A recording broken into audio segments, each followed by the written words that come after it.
The Art of Money Getting by P.T. Barnum, read by James Harrison, originally published in 1882. Looking to master the timeless principles of wealth creation? P.T. Barnum's classic The Art of Money Getting delivers practical wisdom that's just as relevant today as when it was first published in 1880. As the legendary showman and entrepreneur behind the greatest show on earth, Barnum shares his hard-earned insights on building financial success through honest, ethical means. This book goes beyond simple money-making tips, delving into essential virtues like perseverance, economy, and business integrity. Barnum reveals how habits like avoiding debt, preserving health, and maintaining a good reputation form the foundation of lasting prosperity. His straightforward advice, peppered with entertaining anecdotes from his colorful career, makes complex financial concepts accessible to everyone.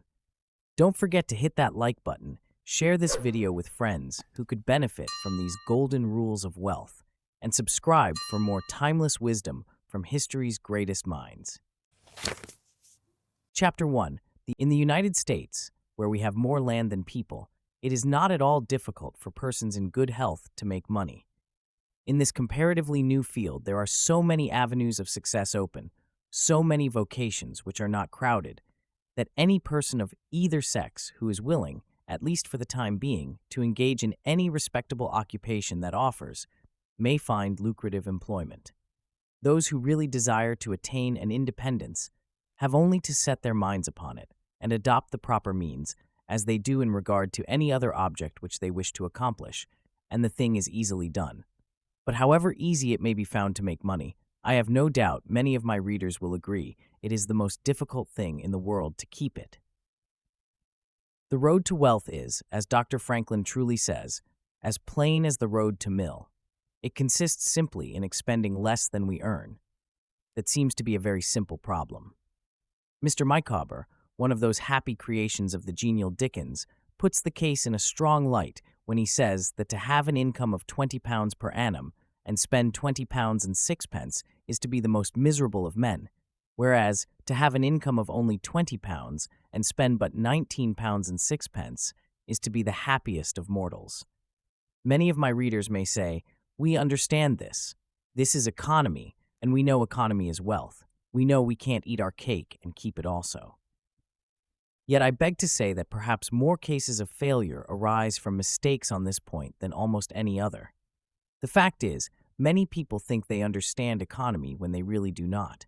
True economy is misapprehended, and people go through life without properly comprehending what that principle is. Some say, "I have an income of so much, and here is my neighbor who has the same. Yet every year he gets something ahead, and I fall short. Why is it? I know all about economy." He thinks he does, but he does not. There are many who think that economy consists in saving cheese parings and candle ends, in cutting off 2 pence from the laundress bill, and doing all sorts of little mean things. Economy is not meanness. The misfortune is also that this class of persons let their economy apply in only one direction. They fancy they are so wonderfully economical in saving a halfpenny where they ought to spend 2 pence that they think they can afford to squander in other directions. A few years ago, before kerosene oil was discovered or thought of, one might stop overnight at almost any farmer's house in the agricultural districts and get a very good supper. But after supper, he might attempt to read in the sitting room and would find it impossible with the inefficient light of one candle. The hostess, seeing his dilemma, would say, "It is rather difficult to read here evenings. The proverb says, 'You must have a ship at sea in order to be able to burn 2 candles at once.' We never have an extra candle except on extra occasions. These extra occasions occur perhaps twice a year." In this way, the good woman saves $5, $6, or $10 in that time. But the information which might be derived from having the extra light would, of course, far outweigh a ton of candles. But the trouble does not end here. Feeling that she is so economical in tallow candles, she thinks she can afford to go frequently to the village and spend $20 or $30 for ribbons and furbelows, many of which are not necessary. This false economy may frequently be seen in men of business, and in those instances it often runs to writing paper. You find good businessmen who save all the old envelopes and scraps and would not tear a new sheet of paper if they could avoid it for the world. This is all very well. They may in this way save $5 or $10 a year, but being so economical, only in note paper, they think they can afford to waste time, to have expensive parties, and to drive their carriages. This is an illustration of Dr. Franklin's saving at the spigot and wasting at the bunghole, penny wise and pound foolish. Punch, in speaking of this one-idea class of people, says, "They are like the man who bought a penny herring for his family's dinner and then hired a coach and four to take it home. I never knew a man to succeed by practicing this kind of economy. True economy consists in always making the income exceed the outgo. Wear the old clothes a little longer if necessary. Dispense with the new pair of gloves. Mend the old dress. Live on plainer food if need be, so that, under all circumstances, unless some unforeseen accident occurs, there will be a margin in favor of the income. A penny here and a dollar there, placed at interest, goes on accumulating, and in this way the desired result is attained. It requires some training, perhaps, to accomplish this economy, but when once used to it, you will find there is more satisfaction in rational saving than in irrational spending. Here is a recipe which I recommend.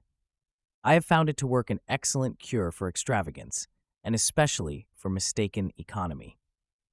When you find that you have no surplus at the end of the year, and yet have a good income, I advise you to take a few sheets of paper and form them into a book and mark down every item of expenditure. Post it every day or week in 2 columns, one headed necessaries or even comforts, and the other headed luxuries, and you will find that the latter column will be double, treble, and frequently 10 times greater than the former. The real comforts of life cost but a small portion of what most of us can earn. Dr. Franklin says, "It is the eyes of others, and not our own eyes, which ruin us. If all the world were blind except myself, I should not care for fine clothes or furniture. It is the fear of what Mrs. Grundy may say that keeps the noses of many worthy families to the grindstone. Many persons like to repeat, 'We are all free and equal,' but it is a great mistake in more senses than one. True economy does not consist in trying to get something of real value for nothing, and thus rob someone of that which has cost total energy and money. The following incident will illustrate the above statement. A church deacon asked Mr. Barnum for a pass to see the winter quarters. The veteran showman replied, "Free passes are played out. We never issue one to the big show except to editors, clergymen, or orphan asylums, or to persons who render us equivalent service in some way. No show can keep out of bankruptcy if it passes people for free. Nobody will get inside the winter quarters except editors, or in very special cases my partners or myself accompanying them. Without such precaution, there is danger for the wild animals, which are not so carefully railed off from passers-by as in our public exhibitions. Besides, strangers disturb the trainers of our animals and cause our numerous workmen delay in their work."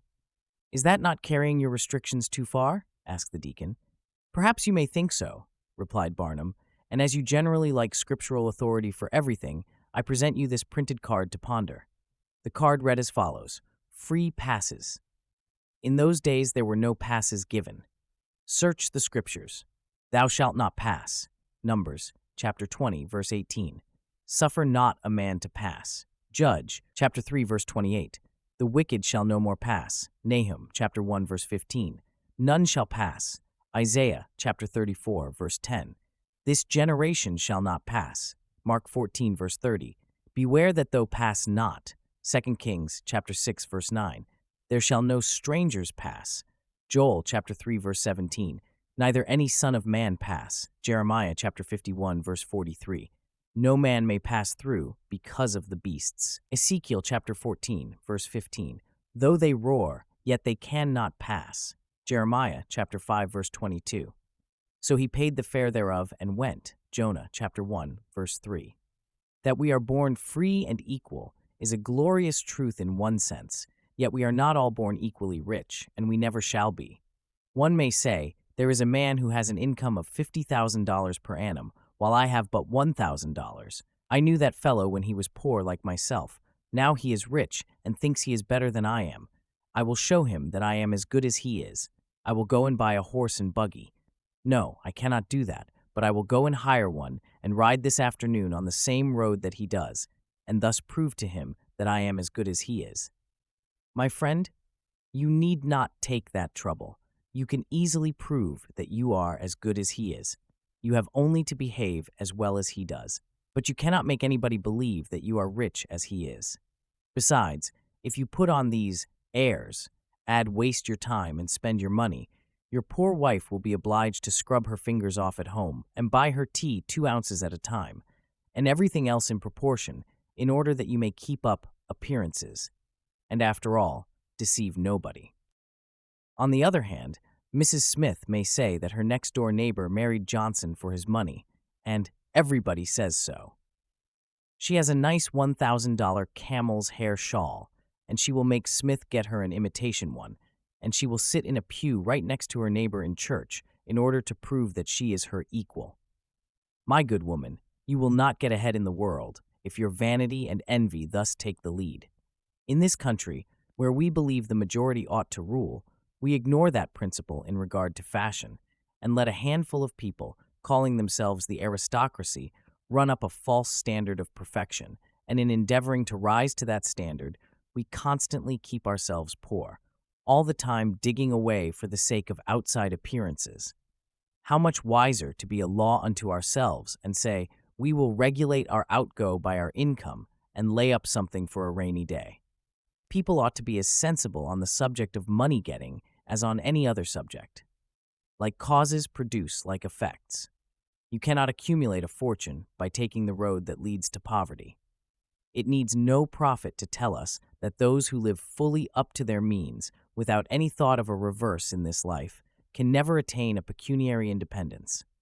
Men and women accustomed to gratify every whim and caprice will find it hard at first to cut down their various unnecessary expenses, and will feel it a great self-denial to live in a smaller house than they have been accustomed to, with less expensive furniture, less company, less costly clothing, fewer servants, a less number of balls, parties, theater goings, carriage ridings, pleasure excursions, cigar smokings, liquor drinkings, and other extravagances. But, after all, if they will try the plan of laying by a nest egg, or in other words, a small sum of money, at interest or judiciously invested in land, they will be surprised at the pleasure to be derived from constantly adding to their little pile, as well as from all the economical habits which are engendered by this course. The old suit of clothes and the old bonnet and dress will answer for another season. The croton or spring water taste better than champagne. A cold bath and a brisk walk will prove more exhilarating than a ride in the finest coach. A social chat, an evening's reading in the family circle, or an hour's play of Hunt the Slipper and Blind Man's Buff will be far more pleasant than a $50 or $500 party when the reflection on the difference in cost is indulged in by those who begin to know the pleasures of saving. Thousands of men are kept poor, and tens of thousands are made so after they have acquired quite sufficient to support them well through life, in consequence of laying their plans of living on too broad a platform. Some families expend $20,000 per annum, and some much more, and would scarcely know how to live on less, while others secure more solid enjoyment frequently on a 20th part of that amount. Prosperity is a more severe ordeal than adversity, especially sudden prosperity. Easy come, easy go is an old and true proverb. A spirit of pride and vanity, when permitted to have full sway, is the undying cankerworm which gnaws the very vitals of a man's worldly possessions, let them be small or great, hundreds or millions.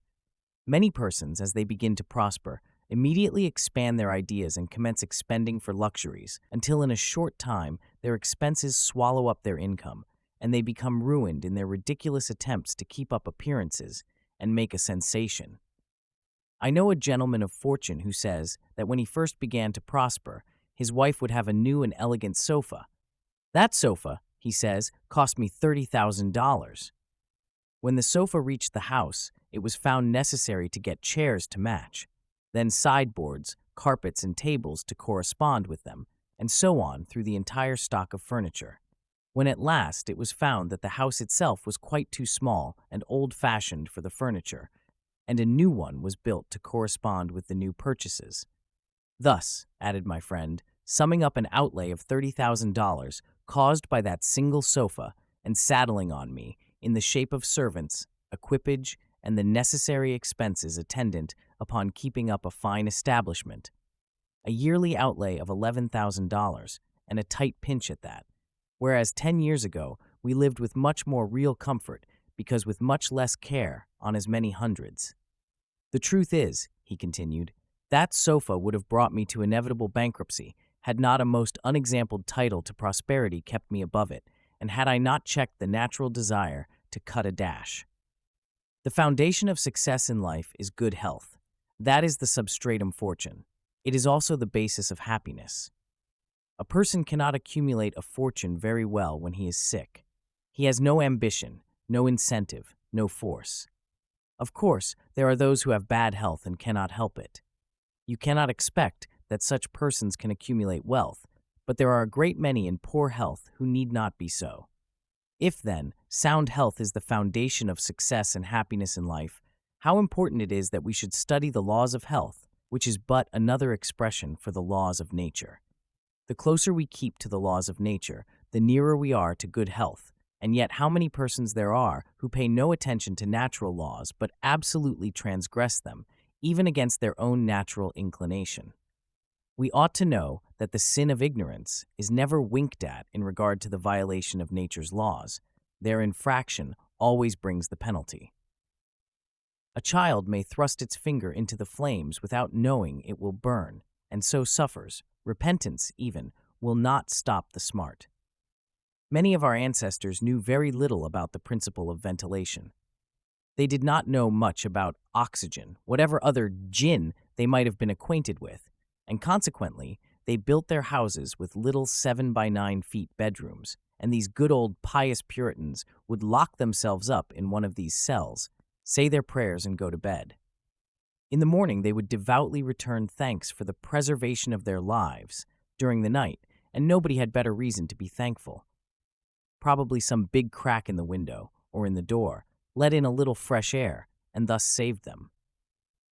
Many persons knowingly violate the laws of nature against their better impulses for the sake of fashion.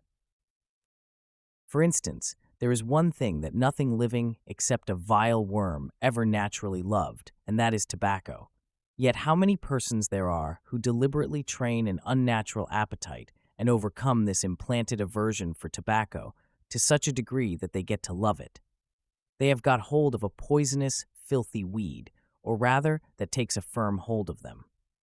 Here are married men who run about spitting tobacco juice on the carpet and floors, and sometimes even upon their wives besides. They do not kick their wives out of doors like drunken men, but their wives, I have no doubt, often wish they were outside of the house. Another perilous feature is that this artificial appetite, like jealousy, grows by what it feeds on. When you love that which is unnatural, a stronger appetite is created for the hurtful thing than the natural desire for what is harmless. There is an old proverb which says that habit is second nature, but an artificial habit is stronger than nature. Take, for instance, an old tobacco chewer. His love for the quid is stronger than his love for any particular kind of food. He can give up roast beef easier than give up the weed. Young lads regret that they are not men. They would like to go to bed boys and wake up men, and to accomplish this, they copy the bad habits of their seniors. Little Tommy and Johnny see their fathers or uncles smoke a pipe, and they say, "If I could only do that, I would be a man too. Uncle John has gone out and left his pipe of tobacco. Let us try it." They take a match and light it and then puff away. "We will learn to smoke. Do you like it, Johnny?" That lad dolefully replies, "Not very much. It tastes bitter." By and by he grows pale, but he persists, and he soon offers up a sacrifice on the altar of fashion. But the boys stick to it and persevere until at last they conquer their natural appetites and become the victims of acquired tastes. I speak by the book, for I have noticed its effects on myself, having gone so far as to smoke 10 or 15 cigars a day, although I have not used the weed during the last 14 years, and never shall again. The more a man smokes, the more he craves smoking. The last cigar smoked simply excites the desire for another, and so on incessantly. Take the tobacco chewer.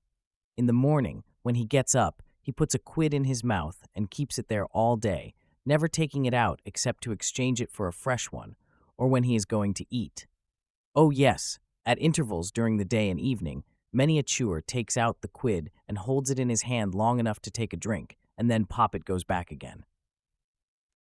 This simply proves that the appetite for rum is even stronger than that for tobacco. When the tobacco chewer goes to your country seat and you show him your grapery and fruit house and the beauties of your garden, when you offer him some fresh, ripe fruit and say, "My friend, I have got here the most delicious apples and pears and peaches and apricots.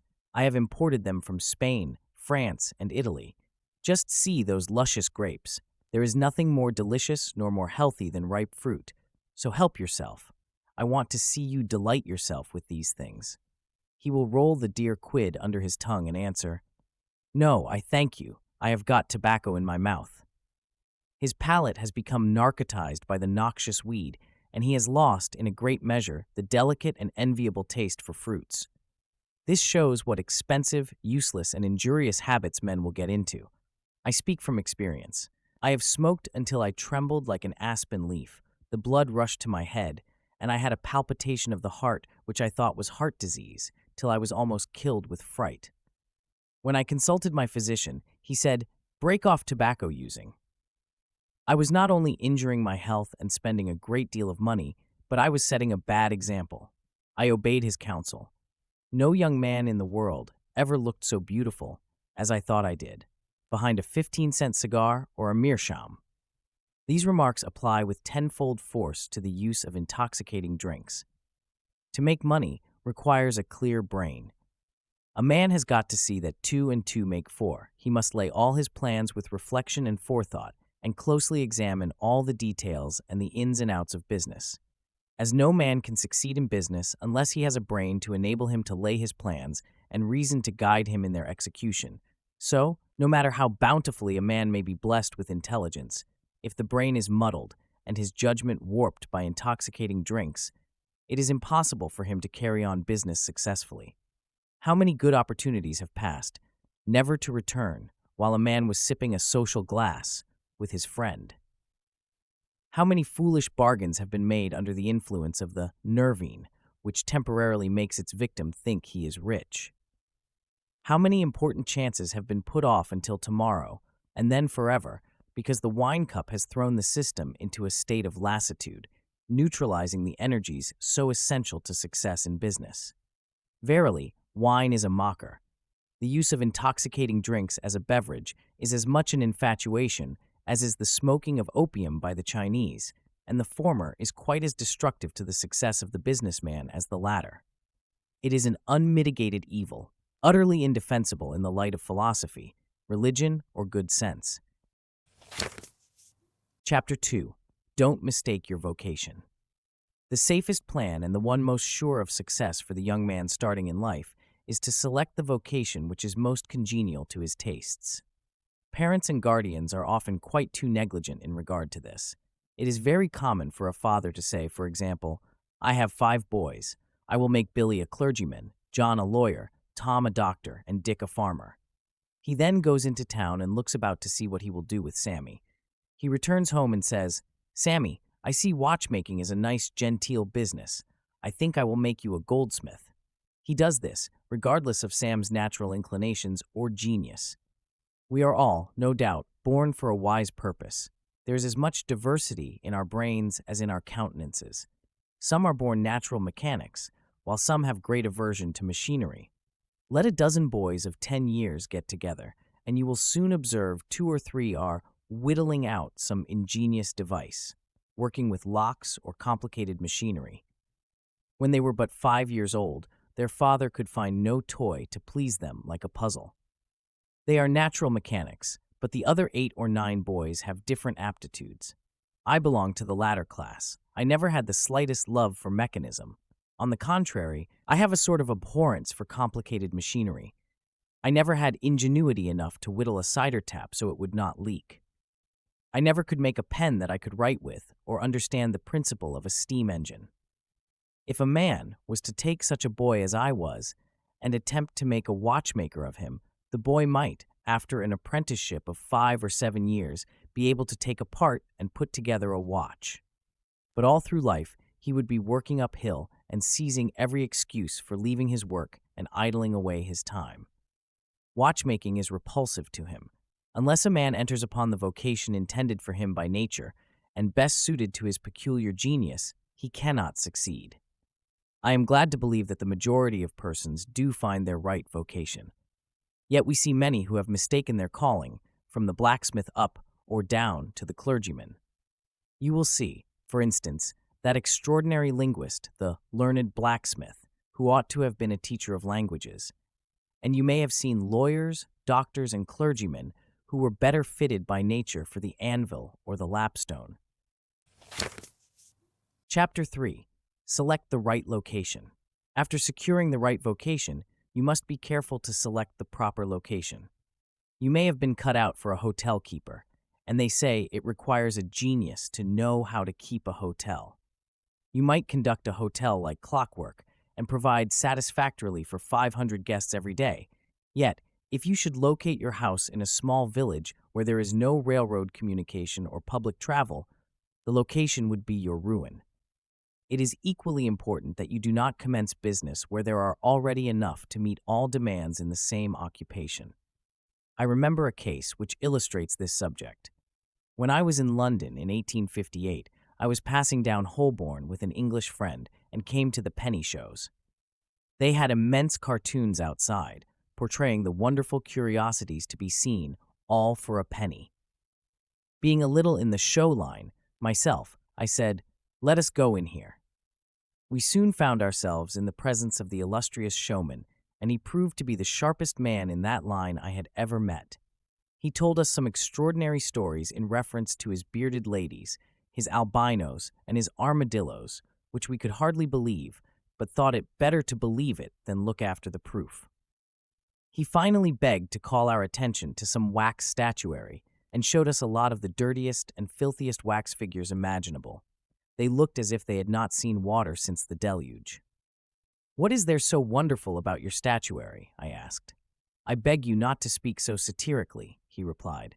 "Sir, these are not Madame Tussaud's wax figures, all covered with gilt and tinsel and imitation diamonds, and copied from engravings and photographs. Mine, sir, were taken from life.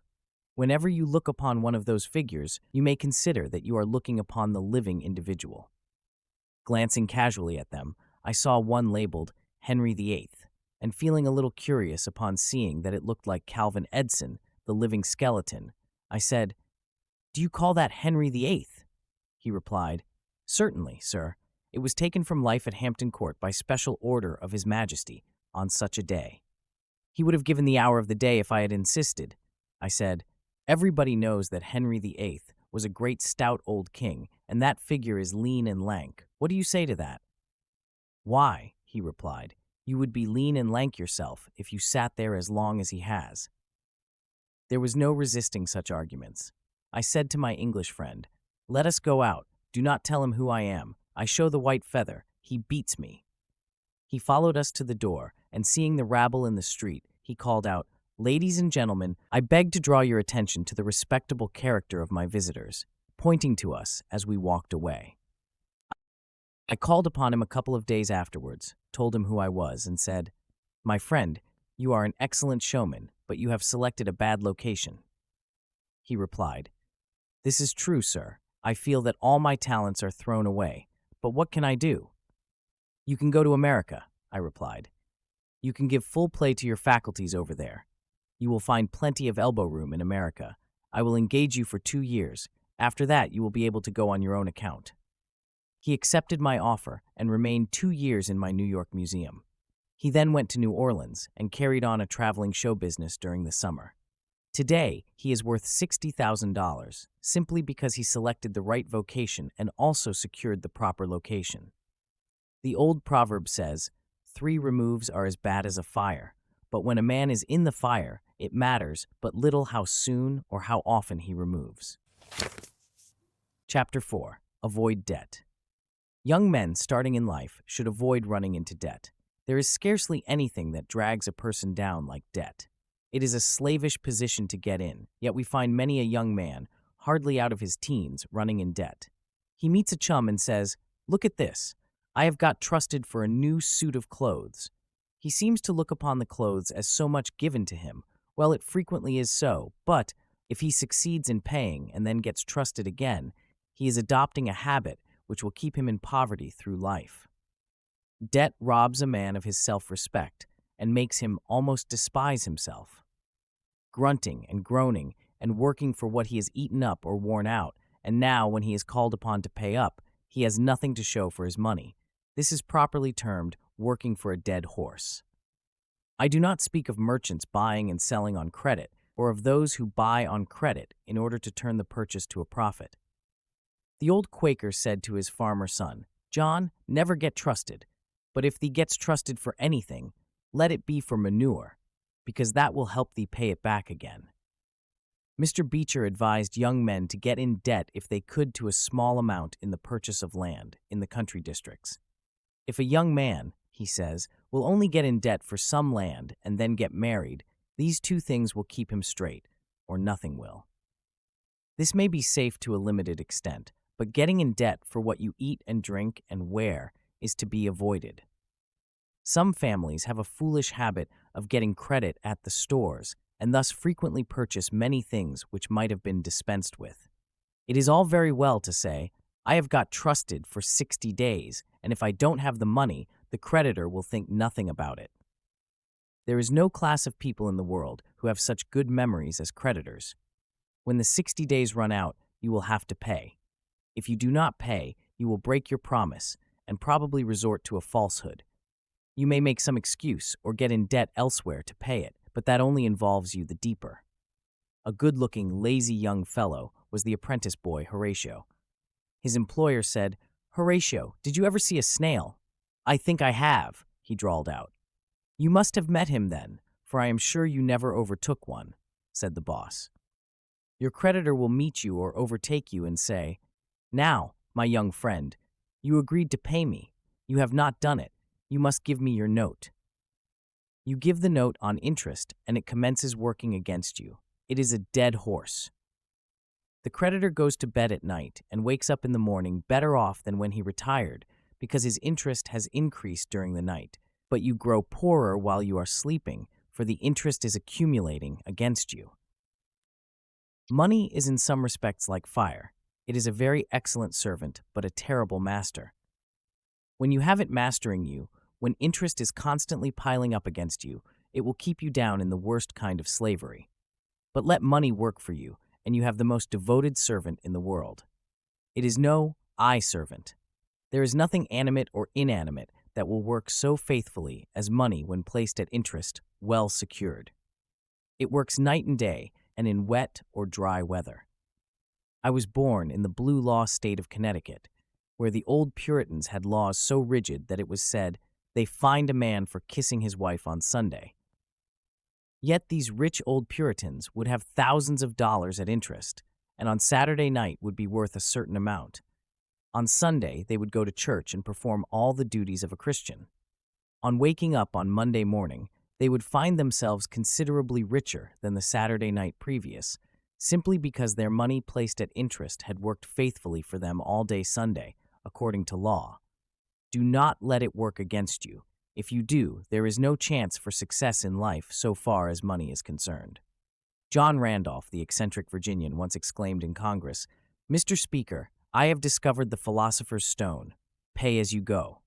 This is, indeed, nearer to the philosopher's stone than any alchemist has ever yet arrived.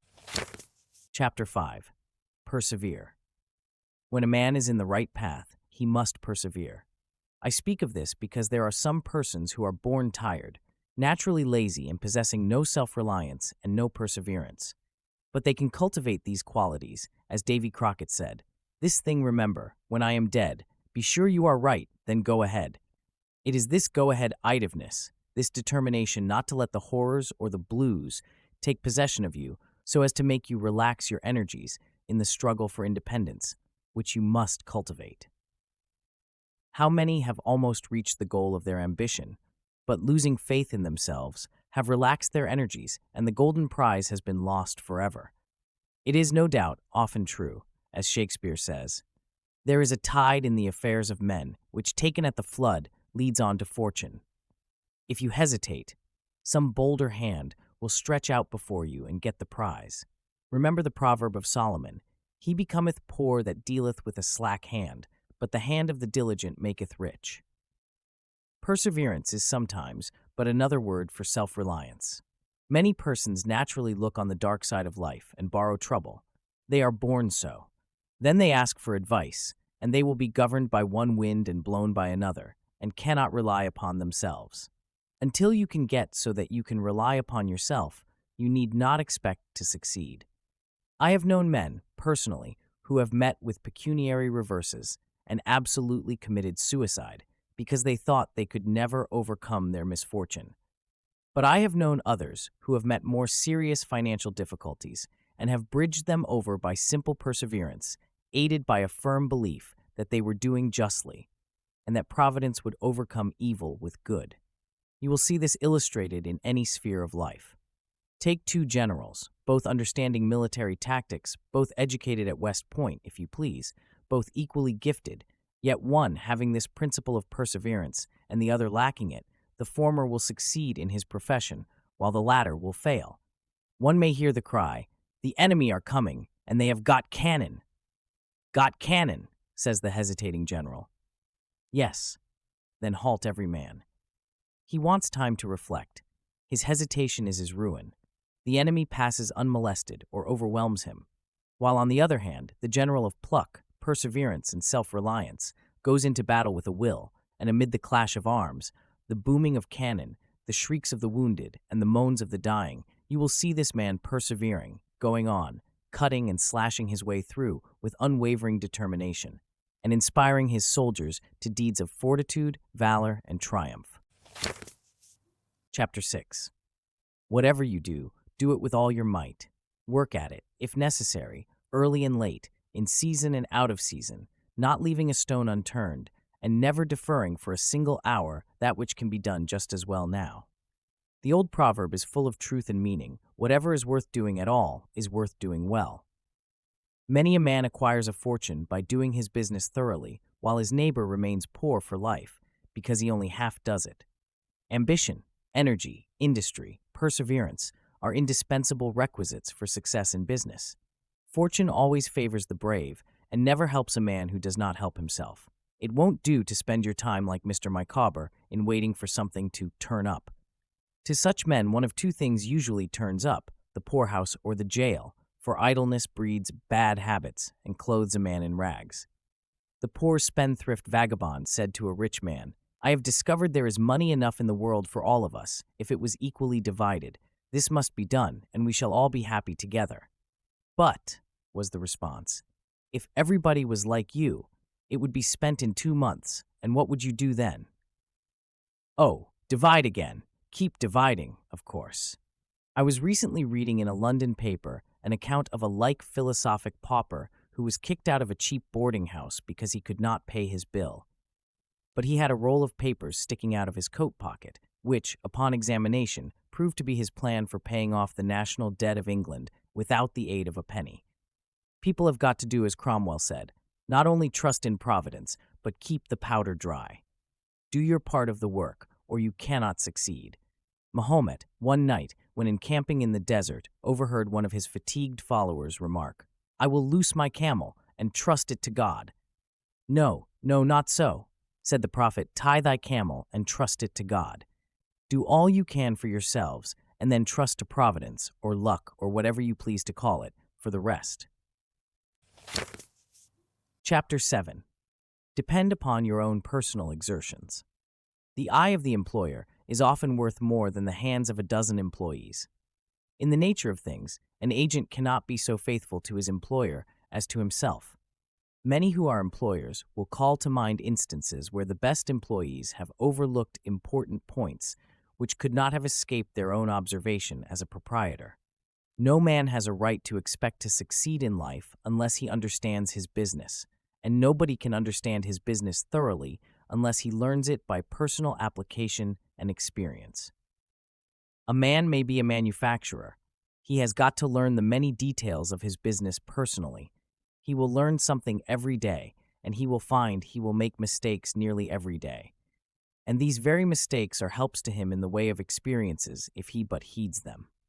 He will be like the Yankee tin peddler, who, having been cheated as to quality in the purchase of his merchandise, said, "All right, there's a little information to be gained every day. I will never be cheated in that way again." Thus, a man buys his experience, and it is the best kind, if not purchased at too dear a rate. I hold that every man should, like Cuvier, the French naturalist, thoroughly know his business. So proficient was he in the study of natural history that you might bring to him the bone, or even a section of a bone of an animal which he had never seen described, and reasoning from analogy, he would be able to draw a picture of the object from which the bone had been taken. On one occasion, his students attempted to deceive him. They rolled one of their number in a cow skin and put him under the professor's table as a new specimen. When the philosopher came into the room, some of the students asked him what animal it was. Suddenly the animal said, "I am the devil, and I'm going to eat you." It was but natural that Cuvier should desire to classify this creature, and examining it intently, he said, "Divided hoof, graminivorous, it cannot be done." He knew that an animal with a split hoof must live upon grass and grain or other kind of vegetation, and would not be inclined to eat flesh, dead or alive, so he considered himself perfectly safe. The possession of a perfect knowledge of your business is an absolute necessity in order to ensure success. Among the maxims of the elder Rothschild was one, an apparent paradox: be cautious and bold. This seems to be a contradiction in terms, but it is not, and there is great wisdom in the maxim. It is, in fact, a condensed statement of what I have already said. It is to say, you must exercise your caution in laying your plans, but be bold in carrying them out. A man who is all caution will never dare to take hold and be successful, and a man who is all boldness is merely reckless and must eventually fail. A man may go on 'change and make $50,000 or $100,000 in speculating in stocks at a single operation. But if he has simple boldness without caution, it is mere chance, and what he gains today, he will lose tomorrow. You must have both the caution and the boldness to ensure success. The Rothschilds have another maxim: never have anything to do with an unlucky man or place. That is to say, never have anything to do with a man or place which never succeeds. Because, although a man may appear to be honest and intelligent, yet if he tries this or that thing and always fails, it is on account of some fault or infirmity that you may not be able to discover, but nevertheless must exist. There is no such thing in the world as luck. There never was a man who could go out in the morning and find a purse full of gold in the street today, and another tomorrow, and so on, day after day. He may do so once in his life, but so far as mere luck is concerned, he is as liable to lose it as to find it. Like causes produce like effects. If a man adopts the proper methods to be successful, luck will not prevent him. If he does not succeed, there are reasons for it, although, perhaps, he may not be able to see them. Chapter 8. Use the best tools. Men in engaging employees should be careful to get the best. Understand, you cannot have two good tools to work with, and there is no tool you should be so particular about as the living tools. If you get a good one, it is better to keep him than keep changing. He learns something every day, and you are benefited by the experience he acquires. He is worth more to you this year than last, and he is the last man to part with, provided his habits are good and he continues faithful. If, as he gets more valuable, he demands an exorbitant increase of salary, on the supposition that you can't do without him, let him go. Whenever I have such an employee, I always discharge him. First, to convince him that his place may be supplied, and second, because he is good for nothing if he thinks he is invaluable and cannot be spared. But I would keep him if possible, in order to profit from the result of his experience. An important element in an employee is the brain. You can see bills up, hands wanted, but hands are not worth a great deal without heads. Mr. Beecher illustrates this in this wise. An employee offers his services by saying, I have a pair of hands, and one of my fingers thinks. That is very good, says the employer. Another man comes along and says he has two fingers that think. Ah, that is better. But a third calls in and says that all his fingers and thumbs think. That is better still. Finally, another steps in and says, I have a brain that thinks. I think all over. I am a thinking as well as a working man. You are the man I want, says the delighted employer. Those men who have brains and experience are therefore the most valuable and not to be readily parted with. It is better for them, as well as yourself, to keep them at reasonable advances of their salaries from time to time. Chapter 9. Don't get above your business. Young men, after they get through their business training or apprenticeship, instead of pursuing their avocation and rising in their business, will often lie about doing nothing. They say, I have learned my business, but I am not going to be a hireling. What is the object of learning my trade or profession unless I establish myself? Have you capital to start with? No, but I am going to have it. How are you going to get it? I will tell you confidentially. I have a wealthy old aunt, and she will die pretty soon.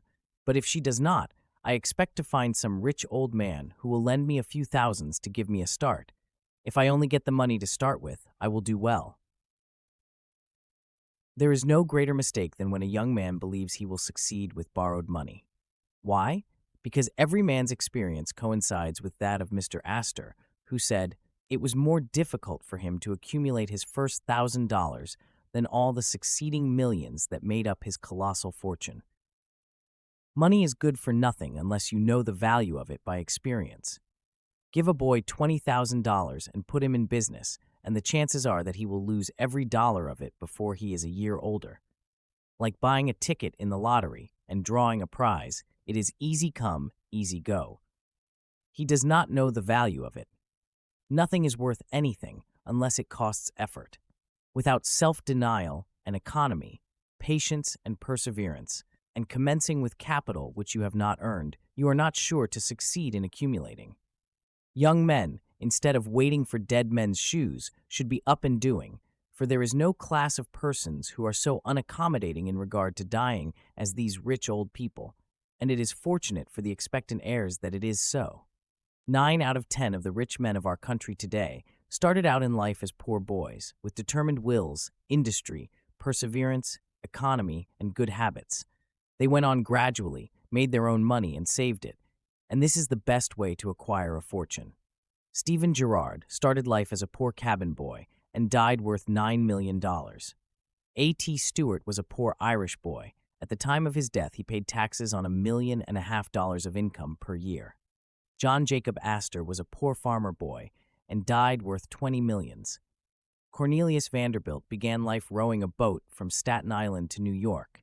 Now he presented our government with a steamship worth $1 million and died worth 90 millions. There is no royal road to learning, says the proverb, and I may say it is equally true. There is no royal road to wealth, but I think there is a royal road to both. The road to learning is a royal one, the road that enables the student to expand his intellect and add every day to his stock of knowledge, until, in the pleasant process of intellectual growth, he is able to solve the most profound problems, to count the stars, to analyze every atom of the globe, and to measure the firmament. This is a regal highway, and it is the only road worth traveling. So in regard to wealth, go on in confidence, study the rules, and above all things, study human nature. For the proper study of mankind is man, and you will find that while expanding the intellect and the muscles, your enlarged experience will enable you every day to accumulate more and more principle, which will increase itself by interest and otherwise, until you arrive at a state of independence. You will find, as a general thing, that the poor boys get rich and the rich boys get poor. For instance, a rich man at his decease leaves a large estate to his family. His eldest sons, who have helped him earn his fortune, know by experience the value of money, and they take their inheritance and add to it. The separate portions of the young children are placed at interest, and the little fellows are patted on the head and told a dozen times a day, "You are rich. You will never have to work. You can always have whatever you wish, for you were born with a golden spoon in your mouth." The young heir soon finds out what that means. He has the finest dresses and playthings. He is crammed with sugar candies and almost killed with kindness, and he passes from school to school, petted and flattered. He becomes arrogant and self-conceited, abuses his teachers, and carries everything with a high hand. He knows nothing of the real value of money, having never earned any, but he knows all about the golden spoon business. At college, he invites his poor fellow students to his room, where he wines and dines them. He is cajoled and caressed, and called a glorious good fellow because he is so lavish of his money. He gives his game suppers, drives his fast horses, invites his chums to fetes and parties, determined to have lots of good times. He spends the night in frolics and debauchery, and leads off his companions with the familiar song, "We won't go home till morning." He gets them to join him in pulling down signs, taking gates from their hinges, and throwing them into backyards and horse ponds. If the police arrest them, he knocks them down, is taken to the lockup, and joyfully foots the bills. "Ah, my boys," he cries, "what is the use of being rich if you can't enjoy yourself?" He might more truly say, if you can't make a fool of yourself. But he is fast, hates slow things, and don't see it. Young men loaded down with other people's money are almost sure to lose all they inherit, and they acquire all sorts of bad habits, which, in the majority of cases, ruin them in health, purse, and character. In this country, one generation follows another, and the poor of today are rich in the next generation, or the third. Their experience leads them on, and they become rich and leave vast riches to their young children. These children, having been reared in luxury, are inexperienced and get poor, and after long experience, another generation comes on and gathers up riches again in turn. And thus, history repeats itself, and happy is he who, by listening to the experience of others, avoids the rocks and shoals on which so many have been wrecked. Josh Billings says, "Necessity begat invention, invention begat convenience, convenience begat pleasure, pleasure begat luxury, luxury begat riot and disease, who between them begat poverty, and poverty begat necessity again." In England, the business makes the man. If a man in that country is a mechanic or working man, he is not recognized as a gentleman. On the occasion of my first appearance before Queen Victoria, the Duke of Wellington asked me what sphere in life General Tom Thumb's parents were in. "His father is a carpenter," I replied. "Oh, I had heard he was a gentleman," was the response of His Grace. In this Republican country, the man makes the business. No matter whether he is a blacksmith, a shoemaker, a farmer, banker, or lawyer, so long as his business is legitimate, he may be a gentleman. So any legitimate business is a double blessing. It helps the man engaged in it and also helps others. The farmer supports his own family, but he also benefits the merchant or mechanic who needs the products. The tailor not only makes a living by his trade, but he also benefits the farmer, the clergyman, and others who cannot make their own clothing. But all these classes of men may be gentlemen. The great ambition should be to excel all others engaged in the same occupation. The college student who was about graduating said to an old lawyer, "I have not yet decided which profession I will follow. Is your profession full?" "The basement is much crowded, but there is plenty of room upstairs," was the witty and truthful reply. No profession, trade, or calling is overcrowded in the upper story. Wherever you find the most honest and intelligent merchant or banker, or the best lawyer, the best doctor, the best clergyman, the best shoemaker, carpenter, or anything else, that man is most sought for and has always enough to do. As a nation, Americans are too superficial. They are striving to get rich quickly and do not generally do their business as substantially and thoroughly as they should. But whoever excels all others in his own line, if his habits are good and his integrity undoubted, cannot fail to secure abundant patronage and the wealth that naturally follows. Let your motto then always be Excelsior, for by living up to it, there is no such word as fail. Chapter 10. Learn something useful. Every man should make his son or daughter learn some trade or profession, so that in these days of changing fortunes, of being rich today and poor tomorrow, they may have something tangible to fall back upon. This provision might save many persons from misery who by some unexpected turn of fortune have lost all their means. Chapter 11. Let hope predominate, but be not too visionary. Many persons are always kept poor because they are too visionary. Every project looks to them like certain success, and therefore they keep changing from one business to another, always in hot water, always under the harrow. The plan of counting the chickens before they are hatched is an error of ancient date, but it does not seem to improve by age. Chapter 12. Do not scatter your powers, engage in one kind of business only, and stick to it faithfully until you succeed, or until your experience shows you that you should abandon it. A constant hammering on one nail will generally drive it home at last, so that it can be clinched. When a man's undivided attention is centered on one object, his mind will constantly be suggesting improvements of value, which would escape him if his brain was occupied by a dozen different subjects at once. Many a fortune has slipped through a man's fingers because he was engaged in too many occupations at a time. There is good sense in the old caution against having too many irons in the fire at once. Chapter 13. Be systematic. Men should be systematic in their business. A person who does business by rule, having a time and place for everything, and doing his work promptly, will accomplish twice as much and with half the trouble of him who does it carelessly and slipshod. By introducing system into all your transactions, doing one thing at a time, always meeting appointments with punctuality, you find leisure for pastime and recreation. Whereas the man who only half does one thing, and then turns to something else, and half does that, will have his business at loose ends, and will never know when his day's work is done. Of course, there is a limit to all these rules.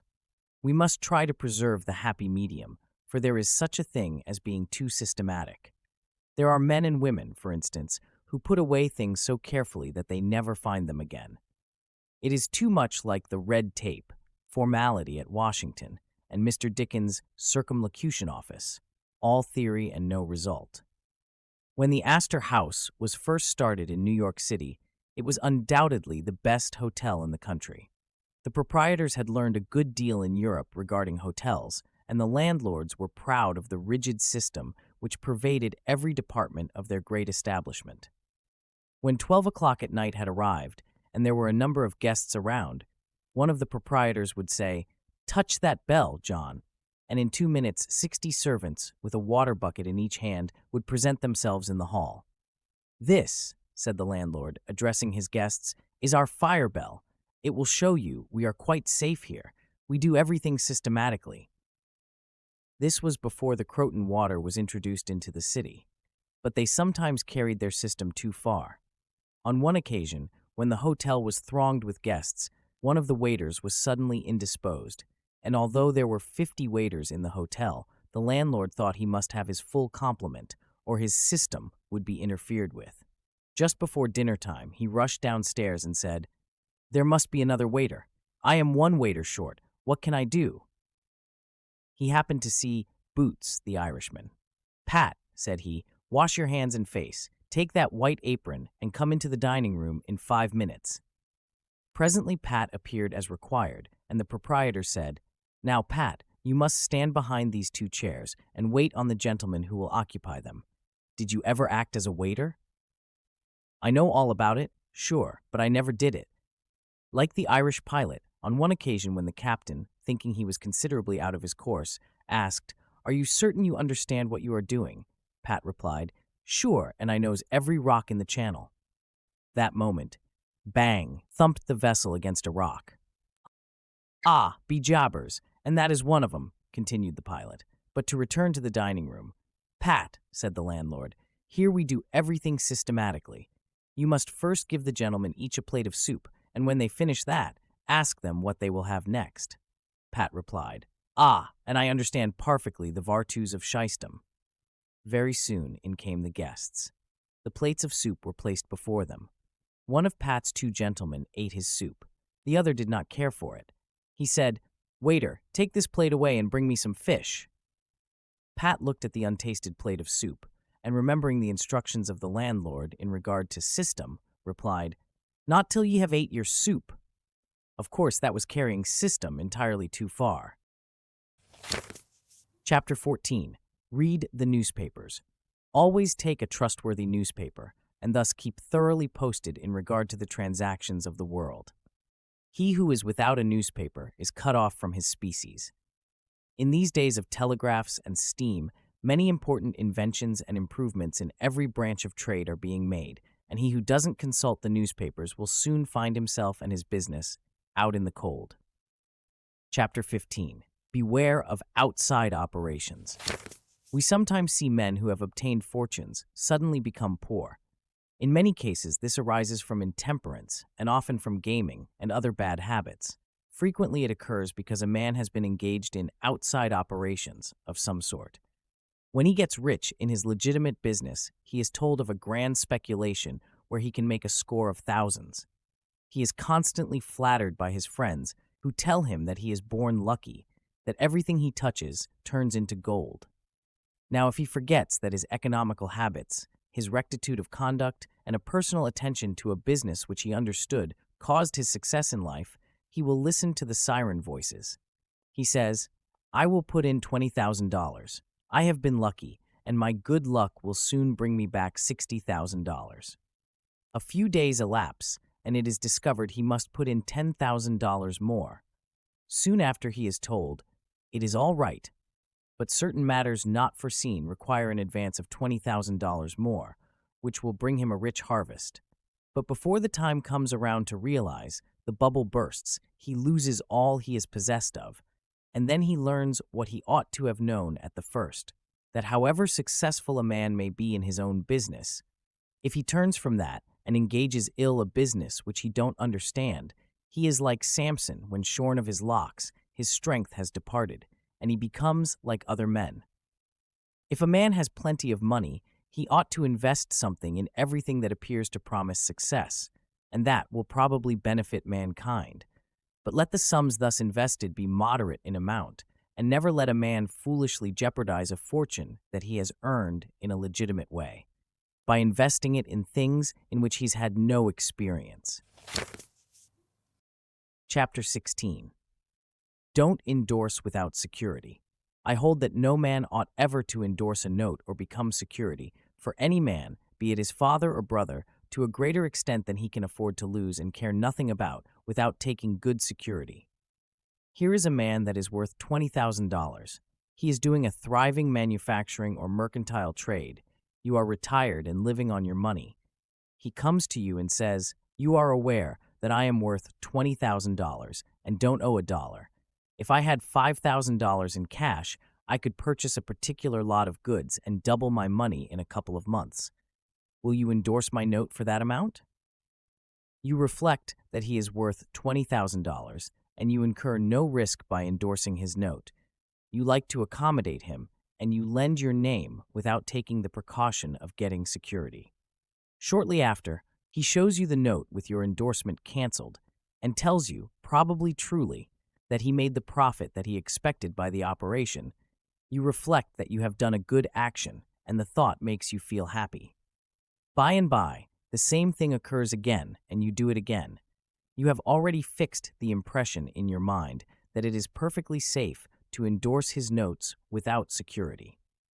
But the trouble is, this man is getting money too easily. He has only to take your note to the bank, get it discounted, and take the cash. He gets money for the time being without effort, without inconvenience to himself. Now mark the result. He sees a chance for speculation outside of his business. A temporary investment of only $10,000 is required. It is sure to come back before a note at the bank would be due. He places a note for that amount before you. You sign it almost mechanically. Being firmly convinced that your friend is responsible and trustworthy, you endorse his notes as a matter of course. Unfortunately, the speculation does not come to a head quite so soon as was expected, and another $10,000 note must be discounted to take up the last one when due. Before this note matures, the speculation has proved an utter failure, and all the money is lost. Does the loser tell his friend, the endorser, that he has lost half of his fortune? Not at all. He don't even mention that he has speculated at all. But he has got excited. The spirit of speculation has seized him. He sees others making large sums in this way. We seldom hear of the losers, and like other speculators, he looks for his money where he loses it. He tries again. Endorsing notes has become chronic with you, and at every loss he gets your signature for whatever amount he wants. Finally, you discover your friend has lost all of his property and all of yours. You are overwhelmed with astonishment and grief, and you say, "It is a hard thing. My friend here has ruined me." But, you should add, "I have ruined him." If you had said in the first place, "I will accommodate you, but I never endorse without taking ample security," he could not have gone beyond the length of his tether, and he would never have been tempted away from his legitimate business.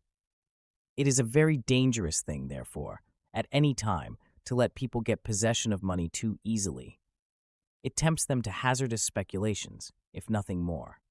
Solomon truly said, "He that hateth suretyship is sure." So with the young man starting in business, let him understand the value of money by earning it. When he does understand its value, then grease the wheels a little in helping him to start business.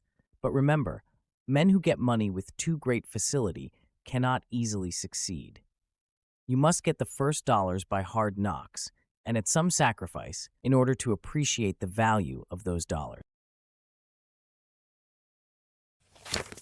Chapter 17. Advertise your business. We all depend, more or less, upon the public for our support. We all trade with the public: lawyers, doctors, shoemakers, artists, blacksmiths, showmen, opera singers, railroad presidents, and college professors. Those who deal with the public must be careful that their goods are valuable, that they are genuine, and will give satisfaction. When you get an article which you know is going to please your customers, and that when they have tried it, they will feel they have got their money's worth, then let the fact be known that you have got it. Be careful to advertise it in some shape or other, because it is evident that if a man has ever so good an article for sale and nobody knows it, it will bring him no return. In a country like this, where nearly everybody reads and where newspapers are issued and circulated in editions of 5,000 to 200,000, it would be very unwise if this channel was not taken advantage of to reach the public in advertising. A newspaper goes into the family and is read by wife and children, as well as the head of the house. Hence, hundreds and thousands of people may read your advertisement while you are attending to your routine business. Many, perhaps, read it while you are asleep. The whole philosophy of life is, first sow, then reap. That is the way the farmer does. He plants his potatoes and corn, and sows his grain, and then goes about something else, and the time comes when he reaps. But he never reaps first and sows afterwards.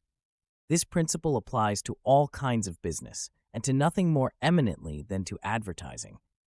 If a man has a genuine article, there is no way in which he can reap more advantageously than by sowing to the public in this way. He must, of course, have a really good article, and one which will please his customers. Anything spurious will not succeed permanently because the public is wiser than many imagine. Men and women are selfish, and we all prefer purchasing where we can get the most for our money, and we try to find out where we can most surely do so. You may advertise a spurious article and induce many people to call and buy at once, but they will denounce you as an impostor and swindler, and your business will gradually die out and leave you poor. This is right. Few people can safely depend upon chance custom. You will need to have your customers return and purchase again. A man said to me, "I have tried advertising and did not succeed, yet I have a good article." I replied, "My friend, there may be exceptions to a general rule, but how do you advertise?" "I put it in a weekly paper 3 times and paid $1.50 for it." I replied, "Sir, advertising is like learning. A little is a dangerous thing." A French writer says that the reader of a newspaper does not see the first insertion of an ordinary advertisement. The second insertion he sees but does not read. The third insertion he reads. The fourth insertion he looks at the price. The fifth insertion he speaks of it to his wife. The sixth insertion he is ready to purchase, and the seventh insertion he purchases. Your object in advertising is to make the public understand what you have got to sell, and if you have not the pluck to keep advertising until you have imparted that information, all the money you have spent is lost. You are like the fellow who told the gentleman if he would give him 10 cents, it would save him $1. How can I help you so much with so small a sum? asked the gentleman in surprise. I started out this morning, hiccuped the fellow, with the full determination to get drunk, and I have spent my only dollar to accomplish the object, and it has not quite done it. 10 cents worth more of whiskey would just do it, and in this manner I should save the dollar already expended. So a man who advertises at all must keep it up until the public know who and what he is, and what his business is, or else the money invested in advertising is lost. Some men have a peculiar genius for writing a striking advertisement, one that will arrest the attention of the reader at first sight. This tact, of course, gives the advertiser a great advantage. Sometimes a man makes himself popular by an unique sign or a curious display in his window. Recently, I observed a swing sign extending over the sidewalk in front of a store, on which was the inscription in plain letters, Chapter 18, "Don't read the other side." Of course I did, and so did everybody else, and I learned that the man had made an independence by first attracting the public to his business in that way, and then using his customers well afterwards. Jenin, the hatter, bought the first Jenny Lind ticket at auction for $225 because he knew it would be a good advertisement for him. "Who is the bidder?" said the auctioneer, as he knocked down that ticket at Castle Garden. "Jenin, the hatter," was the response. Here were thousands of people from the Fifth Avenue and from distant cities in the highest stations in life. "Who is Jenin, the hatter?" they exclaimed. They had never heard of him before. The next morning, the newspapers and telegraph had circulated the facts from Maine to Texas, and from 5 to 10 millions off people had read that the tickets sold at auction pungent. For Jenny Lind's first concert amounted to about $20,000, and that a single ticket was sold at $225 to Jenin, the hatter. Men throughout the country involuntarily took off their hats to see if they had a Jenin hat on their heads. At a town in Iowa, it was found that in the crowd around the post office, there was one man who had a Jenin hat, and he showed it in triumph, although it was worn out and not worth 2 cents. "Why," one man exclaimed, "you have a real Jenin hat. What a lucky fellow you are." Another man said, "Hang on to that hat. It will be a valuable heirloom in your family." Still another man in the crowd, who seemed to envy the possessor of this good fortune, said, "Come, give us all a chance. Put it up at auction." He did so, and it was sold as a keepsake for $9.50. What was the consequence to Mr. Jenin? He sold 10,000 extra hats per annum the first 6 years. 9/10 of the purchasers bought of him, probably, out of curiosity, and many of them, finding that he gave them an equivalent for their money, became his regular customers. This novel advertisement first struck their attention, and then, as he made a good article, they came again. Now, I don't say that everybody should advertise as Mr. Jenin did, but I say if a man has got goods for sale, and he don't advertise them in some way, the chances are that someday the sheriff will do it for him.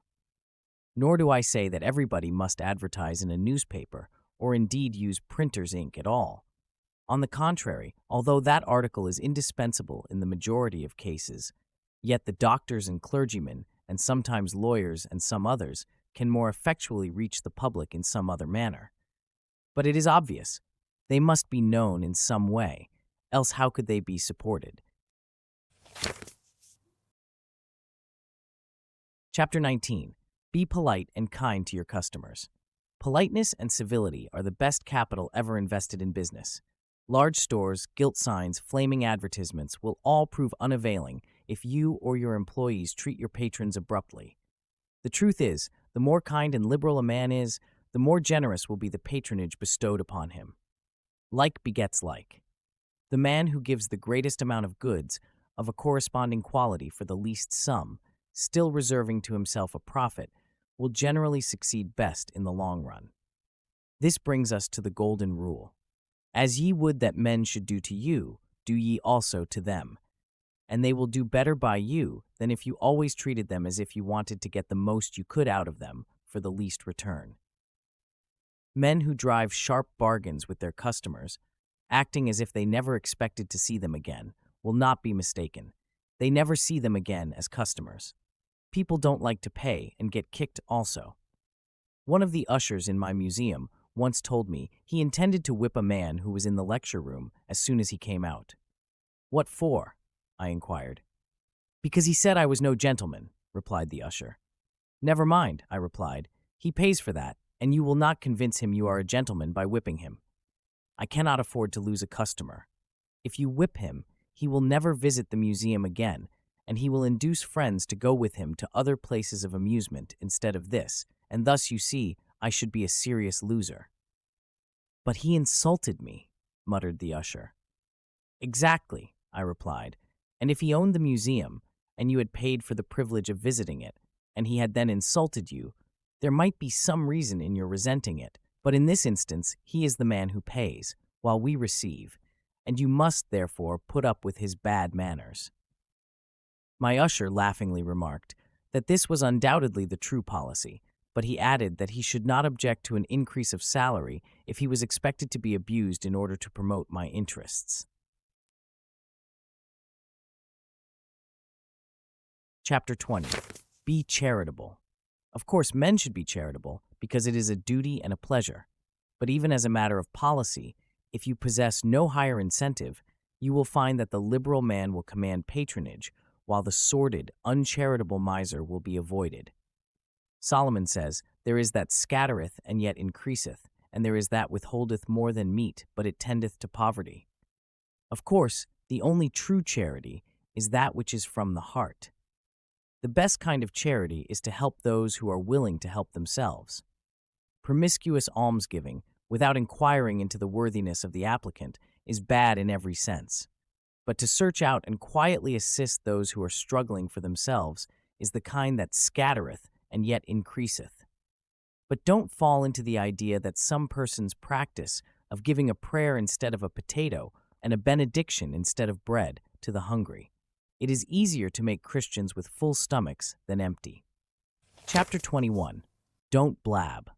Some men have a foolish habit of telling their business secrets. If they make money, they like to tell their neighbors how it was done. Nothing is gained by this, and oftentimes much is lost. Say nothing about your profits, your hopes, your expectations, your intentions. And this should apply to letters as well as to conversation. Goethe makes Mephistopheles say, "Never write a letter nor destroy one." Businessmen must write letters, but they should be careful what they put in them. If you are losing money, be specially cautious and not tell of it, or you will lose your reputation. Chapter 22. Preserve your integrity. It is more precious than diamonds or rubies. The old miser said to his sons, "Get money. Get it honestly if you can, but get money." This advice was not only atrociously wicked, but it was the very essence of stupidity. It was as much as to say, if you find it difficult to obtain money honestly, you can easily get it dishonestly.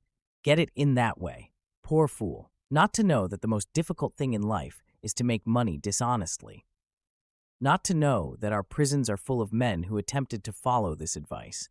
Not to understand that no man can be dishonest without soon being found out, and that when his lack of principle is discovered, nearly every avenue to success is closed against him forever. The public very properly shun all whose integrity is doubted. No matter how polite and pleasant and accommodating a man may be, none of us dare to deal with him if we suspect false weights and measures. Strict honesty not only lies at the foundation of all success in life, financially, but in every other respect. Uncompromising integrity of character is invaluable. It secures to its possessor a peace and joy which cannot be attained without it, which no amount of money or houses and lands can purchase.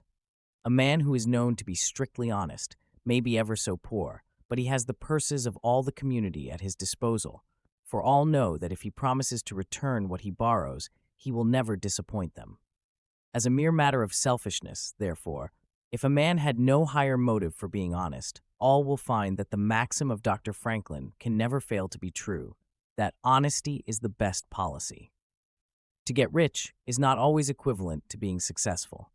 There are many rich poor men, while there are many others, honest and devout men and women, who have never possessed so much money as some rich persons squander in a week, but who are nevertheless really richer and happier than any man can ever be, while he is a transgressor of the higher laws of his being.